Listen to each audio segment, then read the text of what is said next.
안녕하세요. 피부과 전문의 함익병입니다. 머리에 비듬이 많이 생기면 건성이에요? 지성이에요? 그 각질을 보고 이거는 지저분하다라는 생각만 하는 거예요. 그래서 그게 우리 육안으로 볼 때는 허옇게 각질이 피는 것처럼 보이는 거예요. 그게 비듬이라고 얘기하는 겁니다. 이게 자꾸 반복되는 이유는 내 몸이 건강하지 않다.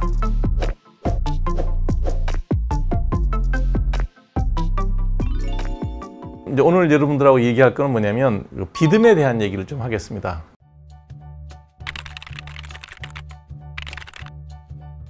여러분들 얼굴에 각질이 생기면 건성이에요? 지성이에요? 건성이라고 생각하시는 분들이 19 정도 될 거예요. 그럼 반대로 머리에 비듬이 많이 생기면 건성이에요? 지성이에요? 여러분들 19은 전부 다 지성이라고 생각하실 거예요. 얼굴에 각질이 두피에 생기면 그게 바로 비듬입니다. 똑같은 거예요. 근데 여러분들 생각은 얼굴에 생기면 건성, 두피에 생기면 지성. 이게 얼마나 일관성 없는 그 판단이냐 이거죠. 그래서 먼저 거꾸로 얘기해 볼게요. 얼굴에서 지성 피부에 4가지 특징이 있어요. 1번이 뭐냐면 각질이 잘 생긴다. 2번이 당긴다. 3번 모공이 넓다. 4번 여드름이 잘 생긴다. 거기에 각질이 들어가잖아요. 두피가 각질이 생기면 그게 비듬이고 비듬이 많으면 대개는 지성이죠. 이렇게 생각하는 것이 합리적인 거예요. 왜 각질이 생기면 지성일까라는 걸 이해하기가 쉽죠. 여러분들은 그 각질을 없애지 못해서 온갖 노력을 해서 그냥 막 각질을 제거하는데, 각질이란 거는 전방에 있는 철책과 같은 겁니다. 외부로부터 유해 물질, 외부로부터 나쁜 것이 들어오는 걸 막아주는 최전선에 있는 각질이기 때문에 그걸 벗겨내는 것은 굉장히 피부 보호에 나쁜 짓이라는 거죠. 이 각질은 원래 한 달이 걸려서 숙성이 돼서 올라와야 되는데, 그것이 파괴가 되면 속성으로 각질을 우리가 다시 만듭니다. 우리 피부는 보호하는 게 역할이기 때문에 한 달 숙성시킨 각질이 올라오는 게 아니라 일주일 만에 각질이 막 급하게 올라와요. 급하게 만들어진 각질이니까 그 각질의 질이 어떻게 되겠습니까? 아무리 떨어지죠. 그래서 그게 우리 육안으로 볼 때는 허옇게 각질이 피는 것처럼 보이는 거예요. 제대로 숙성되지 않은 각질을 보는 거죠. 그 각질을 보고 이거는 지저분하다라는 생각만 하는 거예요. 그러니까 자꾸 벗겨내니까 피부가 점점 더 예민해지고 나빠지는 겁니다. 절대로 각질은 제거하는 것이 아니에요. 그래서 머리가 대부분 지성 피부를 가진 사람들이 가는 각질이 생기면 가벼운 지루성 피부염이 있는 것이고, 두텁게 각질이 생겼다는 얘기는 병이 심각해서 각질도 두텁게, 병든 각질이 두터워졌다는 얘기예요. 그게 비듬이라고 얘기하는 겁니다. 결론, 두피에 비듬이 많이 생긴다는 얘기는 여러분 두피에 지루성 피부염이라고 하는 피지가 많이 나와서 생기는 피부염이 심각하다는 얘기죠.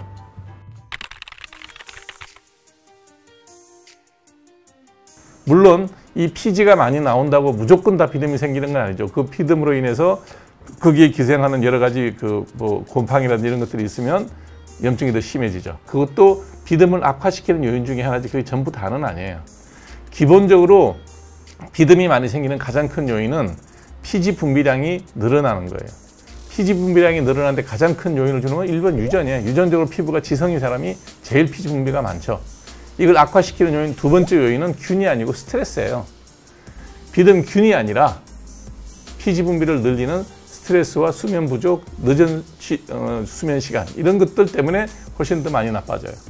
그게 더 큰 요인이고, 그 피지가 많이 나오면 피지를 먹고 사는 세균들이 비듬균이라고 하는 피오발레라고 하는 그 곰팡이가 많아지는 거예요. 그건 세 번째 단계예요. 그러니까 아주 말초적인 원인이지 근본적인 원인은 더 위에 있다는 거죠. 그러니까 늦게 자고 피곤하고 스트레스가 많은 그런 생활 때문에 피지 분비량이 많아지고 있으니 생활을 좀 정돈할 필요가 있다. 기름기를 잘 제거해 줄 수 있는 샴푸를 쓰는 것도 도움이 되고, 그보다 더 앞단계 생활을 건전하게 하고 건강하게 유지하는 것이 더 중요하다는 걸 여러분들이 이해하시고, 그 다음에 일단 병이 생겼다. 비듬이 많이 생기고 두피가 보면 뻘겋고 발적이 생기면서 가렵다. 그러면 무조건 바르는 약을 써야 됩니다. 스테로이드를 써서 빨리 가라앉히는 것이 2차적으로 나빠진 걸 막을 수 있다는 거죠. 그런데 한 가지 문제는 뭐냐면, 여러분들이 지루성 두피염이 있고 비듬이 많으면 머리카락이 많이 빠진다는 거로 이제 오해하는 분들이 있는데, 물론 지루성 피부염이나 비듬이 탈모를 유발할 수 있어요. 지루성 탈모라는 거죠. 그런데 그거 역시 또 유전적 탈모와 겹쳐져 있는 경우가 되게 많아요. 그러니까 지루성 피부염이 좋아지면 물론 그 지루성 피부염 때문에 비듬 때문에 빠진 머리는 나요. 그러나 유전적 탈모는 그게 별개로 계속 진행됩니다. 한 사람한테 그 두 가지 현상이 겹쳐져 있으면 마스킹이 되죠. 그걸 연결시켜가지고 지루성 두피염만 없어지면 머리가 다 나는 것처럼 이야기하는 광고를 제가 많이 봐요. 그러니까 여러분들이 그런 광고에 현혹되시면 안 됩니다. 지루성 두피염과 유전적 탈모, 대머리를 동시에 갖고 있는 경우라면 두 가지를 동시에 다 치료해야 되는 거지 하나만 치료한다고 나아지는 건 아니다. 오늘의 결론, 비듬은 얼굴에 생기는 각질과 똑같은 거다. 원인은 동일한 거다. 고로 지성 피부에 대한 관리를 똑바로 하는 것이 중요하고 생활을 건강하게 해서 피지 분비량을 줄여주는 것이 이 문제를 해결하는 데 가장 중요한 것이다 라는 것을 여러분들이 아시면 좋을 것 같습니다.